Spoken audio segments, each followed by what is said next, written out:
سلام دوستان، وقت همگی بخیر باشه. خیلی خوش اومدید به چنل یوتیوب بیتمانی. تو این ویدیو میخوام در مورد ربات همستر و اطلاعیه‌ای که دیروز تو کانال رسمی تلگرامشون منتشر شد و اطلاع رسانی کردن صحبت کنیم. تا قبل از دیروز سیستم ماینینگ به یه شکلی بود و همه فکر میکردیم که بیشتر تمرکز رو باید بذاریم رو جمع‌آوری سکه. اما از دیروز که اطلاعیه رو منتشر کردن و اطلاع رسانی کردن، کلا سیستم ماینینگ عوض شده و باید یه کارای دیگه انجام بدیم تا بتونیم شامل ایردراپشون بشیم. ربات همستر رباتیه که این روزا خیلی ترند شده و خیلی سر و صدا به پا کرده. خیلی‌ها دارن روش کار میکنن، یا بهتره بگم که اکثر ایرانی‌ها دارن روش کار میکنن. اما از دیروز متوجه شدیم که همگی داشتیم اشتباه میزدیم، چون تیمش شفاف سازی نکرده بود. هنوزم خیلی‌ها فکر میکنن که سکه مهم نیست و فقط پرافیت مهمه، که اینم اشتباهه. کلا سیستم ماینینگشون یه جور دیگه شده که در ادامه ویدیو میگم که باید چیکار کنیم تا تو این زمانهای کم باقی مانده بتونیم حد اکثر استفاده رو برای بهره‌مندی از ایردراپ بیشتر کسب کنیم.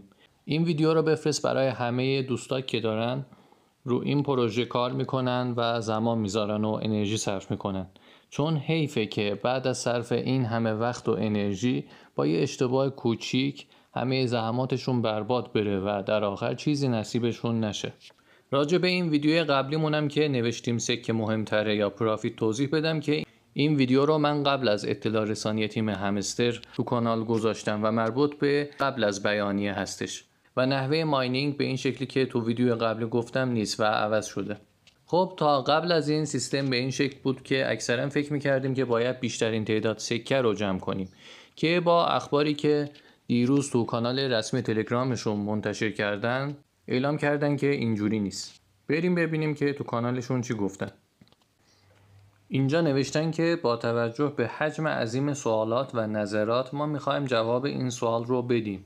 ایردراپ به سود ساعتی، یعنی منظور از سود ساعتی همون پرافیت پر آور هستش، و برخی پارامترهای فعالیت‌های دیگه بستگی داره که بعداً نشان خواهیم داد.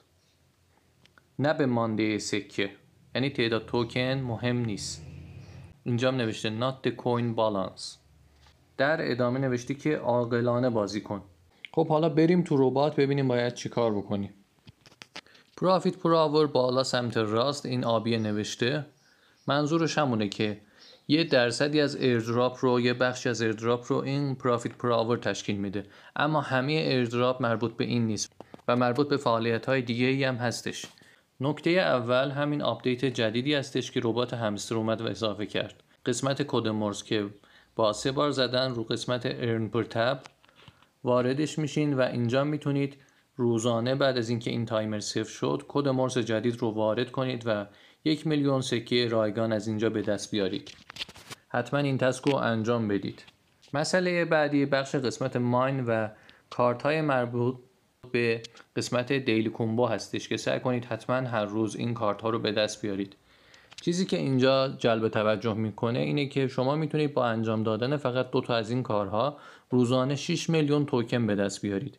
چرا باید ربات بیاد و این 6 میلیون توکن رو هر روز در اختیار همه قرار بده؟ چیزی که باید بهش دقت کرد اینه که این سکه‌ای که کنار عدد بالانس هست با قسمت پایین سمت راست که نوشته ایردراپ، اون علامت سکه یکسان نیست.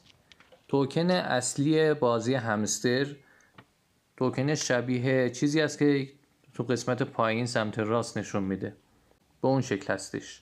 پس از اینجا میشه فهمید که این تعداد سکه‌ای که اینجا نشون میده برامون مهم نیست و این سکه های رایگان رو در اختیار ما قرار میده تا باهاش بتونیم یه کار دیگه رو انجام بدیم. شعار و هدف اصلی این پروژه هم در ابتدا مدیریت صرافی بود که با چیزایی که دارن اعلام میکنن و با آپدیت هایی که دارن میرن میشه گفت که این راهو دارن پیش میرن و بیشتر ما رو سمت یه بازی هدفمند و عاقلانه سوق میدن. میشه این برداشت رو کرد که تیم اومده و این تصمیم رو گرفته به خاطر اینکه چون تعداد شرکت کنندگان تو ربات خیلی زیاد هست و تعداد سکه هایی که ماین میشه بسیار بیشتر از حتی شاید ساپلای شیبا و پپه هم باشه، اگه خاطرتون باشه شیبا و پپه وقتی ماین شدن با چند تا صفر ماین شدن و عملا ارزش توکنشون از نظر قیمتی پایین بود. برای اینکه اینا از این کار جلوگیری بکنن و یه کاری بکنن که سکهشون قیمتش خیلی افت نکنه و به نوعی ارزش پروژه و قیمت توکنشون رو حفظ کنن، اومدن و این تصمیم رو گرفتن که هر کسی از مجموع فعالیت‌ها و سود ساعتیش شامل ایردراپ بشه.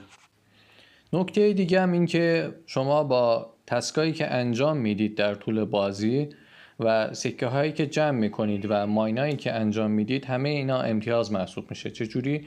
شما باید بیاید از این قسمت ماین کارت هایی که اینجا هستش رو به نوعی مدیریت کنید و ارتقاءشون بدید که سود ساعتیتون افزایش پیدا کنه، امتیازتون افزایش پیدا کنه، تا علاوه بر گرفتن امتیاز دیلی کومبو، گرفتن امتیاز کد مورس و داشتن امتیاز ارتقاء کارت ها از مجموع برآیند اینها بتونید که امتیاز ایردراپتون رو افزایش بدید.